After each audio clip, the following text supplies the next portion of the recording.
इस कलयुग में जो लोग पर्याप्त बुद्धिमान हैं वे भगवान की उनके पार्षदों सहित संकीर्तन यज्ञ द्वारा पूजा करते हैं। वेदों में वर्णित अन्य यज्ञों को इस कलिकाल में कर पाना सहज नहीं, किंतु संकीर्तन यज्ञ सुगम है और सभी दृष्टि से अलौकिक है। यज्ञों के द्वारा प्रसन्न होकर देवता तुम्हें भी प्रसन्न करेंगे और इस तरह मनुष्यों तथा देवताओं के मध्य सहयोग से सबों को संपन्नता प्राप्त होगी। देवतागण सांसारिक कार्यों के लिए अधिकार प्राप्त प्रशासक है। प्रत्येक जीव द्वारा शरीर धारण करने के लिए आवश्यक वायु, प्रकाश, जल तथा अन्य सारे वर उन देवताओं के अधिकार में है जो भगवान के शरीर के विभिन्न भागों में असंख्य सहायकों के रूप में स्थित है। उनकी प्रसन्नता तथा अप्रसन्नता मनुष्यों द्वारा यज्ञ की संपन्नता पर निर्भर है। कुछ यज्ञ किन्हीं विशेष देवताओं को प्रसन्न करने के लिए होते हैं, किंतु तो भी सारे यज्ञों में भगवान विष्णु को प्रमुख भोक्ता की भांति पूजा जाता है। भगवत गीता में यह भी कहा गया है कि भगवान कृष्ण स्वयं सभी प्रकार के यज्ञों के भोक्ता है। भोक्तारं यज्ञतम सापम, अतः समस्त यज्ञों का मुख्य प्रयोजन यज्ञपति को प्रसन्न करना है। जब ये यज्ञ सुचारू रूप से संपन्न किए जाते हैं तो विभिन्न विभागों के अधिकारी देवता प्रसन्न होते हैं और प्राकृतिक पदार्थों का अभाव नहीं रहता। यज्ञों को संपन्न करने से अन्य लाभ भी होते हैं जिनसे अंततः भव बंधन से मुक्ति मिल जाती है। यज्ञ से सारे कर्म पवित्र हो जाते हैं, जैसा कि वेद वचन है। यज्ञ से मनुष्य के खाद्य पदार्थ शुद्ध होते हैं और शुद्ध भोजन करने से मनुष्य जीवन शुद्ध हो जाता है। जीवन शुद्ध होने से स्मृति के सूक्ष्म तंतु शुद्ध होते हैं और स्मृति तंतुओं के शुद्ध होने पर मनुष्य मुक्ति मार्ग का चिंतन कर सकता है और ये सब मिलकर कृष्ण भावनामृत तक पहुंचाते हैं, जो आज के समाज के लिए सर्वाधिक आवश्यक है। जीवन की विविध आवश्यकताओं की पूर्ति करने वाले विभिन्न देवता यज्ञ संपन्न होने पर प्रसन्न होकर तुम्हारी सारी आवश्यकताओं की पूर्ति करेंगे, किंतु जो इन उपहारों को देवता को अर्पित किए बिना भोगता है वह निश्चित रूप से चोर है। देवतागण भगवान विष्णु द्वारा भोग सामग्री प्रदान करने के लिए अधिकृत किए गए हैं, अतः नियत यज्ञों द्वारा उन्हें अवश्य संतुष्ट करना चाहिए।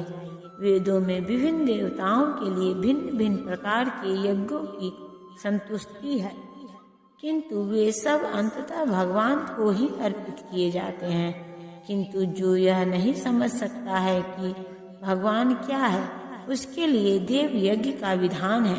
अनुष्ठानकर्ता के भौतिक गुणों के अनुसार वेदों में विभिन्न प्रकार के यज्ञों का विधान है। विभिन्न देवताओं की पूजा भी उसी आधार पर अर्थात गुणों के अनुसार की जाती है। उदाहरणार्थ मांसाहारियों को देवी काली की पूजा करने के लिए कहा जाता है, जो भौतिक प्रकृति की घोर रूपा है, और देवी के समक्ष पशु बलि का आदेश है। किंतु जो सद्गुणी है उनके लिए मनुष्य विष्णु की दिव्य पूजा बताई जाती है। अंततः समस्त यज्ञों का ध्येय उत्तरोत्तर दिव्य पद प्राप्त करना है। सामान्य व्यक्ति के लिए कम से कम 5 यज्ञ आवश्यक है, जिन्हें पंच महायज्ञ कहते हैं। किंतु मनुष्य को यह चाहिए कि जीवन की सारी आवश्यकताएं भगवान के देवता प्रतिनिधियों द्वारा ही पूरी की जाती है। कोई कुछ बना नहीं सकता। उदाहरणार्थ मानव समाज के भोज्य पदार्थों को ले। इन भोज्य पदार्थों में शाकाहारी के लिए अन्न, फल, शाक, दूध, चीनी आदि है तथा मांसाहारियों के लिए मांस आदि, जिनमें से कोई भी पदार्थ मनुष्य नहीं बना सकता। एक और उदाहरण ले, यथा उष्मा, प्रकाश, जल, वायु आदि जो जीवन के लिए आवश्यक हैं, इनमें से किसी को बनाया नहीं जा सकता। परमेश्वर के बिना न तो प्रचुर प्रकाश मिल सकता है, न चांदनी, वर्षा या प्रातः कालीन समीर ही, जिनके बिना मनुष्य जीवित नहीं रह सकता। स्पष्ट है कि हमारा जीवन भगवान द्वारा प्रदत्त वस्तुओं पर आश्रित है, यहाँ तक कि हमें अपने उत्पादन उद्यमों के लिए अनेक कच्चे मालों की आवश्यकता होती है, यथा धातु, गंधक, पारद, मैग्नीज तथा अन्य अनेक आवश्यक वस्तुएं, जिनकी पूर्ति भगवान के प्रतिनिधि इस उद्देश्य से करते हैं कि हम इनका समुचित उपयोग करके आत्म साक्षात्कार के लिए अपने आप को स्वस्थ एवं पुष्ट बनाएं, जिससे जीवन का चरम लक्ष्य अर्थात भौतिक जीवन संघर्ष से मुक्ति प्राप्त हो सके। यज्ञ संपन्न करने से मानव जीवन का यह लक्ष्य प्राप्त हो जाता है।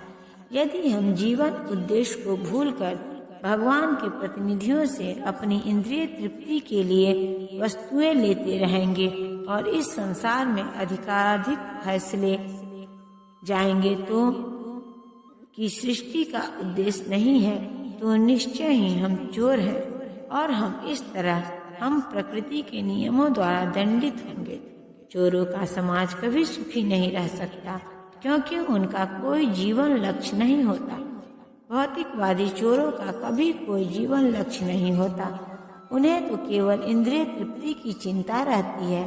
वे नहीं जानते कि यज्ञ किस तरह के किए जाते हैं, किंतु चैतन्य महाप्रभु ने यज्ञ संपन्न करने की सरलतम विधि का प्रवर्तन किया। यह है कि संकीर्तन यज्ञ, जो संसार के किसी भी व्यक्ति द्वारा जो कृष्ण भावनामृत के सिद्धांतों को अंगीकार करता है, संपन्न किया जा सकता है। भगवान के भक्त सभी प्रकार के पापों से मुक्त हो जाते हैं, क्योंकि वे यज्ञ में अर्पित किए भोजन प्रसाद को ही खाते हैं। अन्य लोग जो अपने इंद्रिय सुख के लिए भोजन बनाते हैं, वे निश्चित रूप से पाप खाते हैं। भगवत भक्तों या कृष्ण भावना भावित पुरुषों को संत कहा जाता है। वे सदैव भगवत प्रेम में निमग्न रहते हैं, जैसा कि ब्रह्म संहिता में कहा गया है। संतगण श्री भगवान गोविंद या मुकुंद या कृष्ण के प्रगाढ़ प्रेम में मग्न रहने के कारण कोई भी वस्तु परम पुरुष को अर्पित किए बिना ग्रहण नहीं करते। फलतः ऐसे भक्त पृथक पृथक भक्ति साधनों के द्वारा तथा श्रवण कीर्तन स्मरण अर्चन आदि के द्वारा यज्ञ करते रहते हैं, जिससे वे संसार की संपूर्ण पापमयी संगति के कलमश से दूर रहते हैं। अन्य लोग जो अपने लिए या इंद्रिय तृप्ति के लिए भोजन बनाते हैं, वे न केवल चोर हैं, अपितु सभी प्रकार के पापों को खाने वाले हैं। जो व्यक्ति चोर तथा पापी दोनों हो, भला वह किस तरह सुखी रह सकता है? यह संभव नहीं। सभी प्रकार से सुखी रहने के लिए मनुष्यों को पूर्ण कृष्ण भावनामृत में संकीर्तन यज्ञ करने की सरल विधि बतानी जानी चाहिए, अन्यथा संसार में शांति या सुख नहीं हो सकता। सारे प्राणी अन्न पर आश्रित हैं, जो वर्षा से उत्पन्न होता है। वर्षा यज्ञ संपन्न करने से होती है और यज्ञ नियत कर्मों से उत्पन्न होता है। भगवत गीता के महान टीकाकार श्रील बलदेव विद्याभूषण इस प्रकार लिखते हैं